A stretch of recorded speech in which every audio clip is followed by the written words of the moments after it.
మేము అన్ని పుస్తకాలను నమ్ముతాం కానీ ఇప్పుడు యాజ్ ఇట్ ఈజ్ ఉన్నాయని నమ్మం. ఎందుకంటే ఇప్పుడు బైబిల్ తీసుకోండి for example, book of Genesis రాసుకోండి కావాలంటే. Book of Genesis chapter 1 verse 11 to 13 and 14 to 19 ఏముందంటే, దేవుడు క్రియేట్ చేసేటప్పుడు వెజిటేబుల్స్ థర్డ్ డే రోజు క్రియేట్ చేశాడంట. వెజిటేబుల్స్ ఓకే, ప్లాంట్ కింగ్డమ్ అంటారు దాన్ని, వెజిటేబుల్ కింగ్డమ్.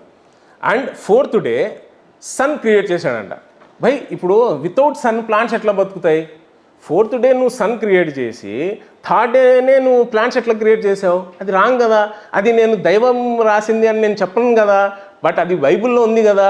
సో నేను ఇప్పుడున్న బైబిల్ని ఆ ఇంజిల్ అని నమ్మను, బట్ ఇంజిల్ నమ్ముతా. ఇంజిల్ ఇచ్చారని నేను నమ్ముతా. ఫర్ ఎగ్జాంపుల్ ఇంకోటి తీసుకుందాం. ఇప్పుడు for example book of Genesis chapter 1 వచ్చిన పాస్టర్లు, మధ్యలో వచ్చిన ఆలింలు వాళ్ళకి ఇష్టం ఉన్నట్టు రాసుకొని ఉంటే మీరేం చేస్తారు దానికి? అందుకే ఈ రోజు నేను నమ్మను కదా. నమ్మకండి, నేను నమ్మను కదా. ఆథెంటిక్ మీరు ఎందుకు నమ్మరు అంటున్నారు కదా. అని అంటే పూర్వం వచ్చినటువంటి ఏ గ్రంథాన్నైనా సరే, ఏ ప్రవక్తనైనా సరే కరెక్టే మీరు నమ్మిమని ఉంది. అక్కడ మోజేస్ అయినా, ఇబ్రాహిం అయినా, ఈసాక్ అయినా, ఎవరినైనా నమ్మాలి అంతే. సేమ్ యాజ్ ఇట్ ఈస్ ఈ రోజు లేవు. నేను బైబుల్ తీసుకొని ఇప్పుడు ఇట్లా చేసుకోవడానికి కాదు, ఎందుకంటే అది సేమ్ కాదు కాబట్టి. ఎందుకంటే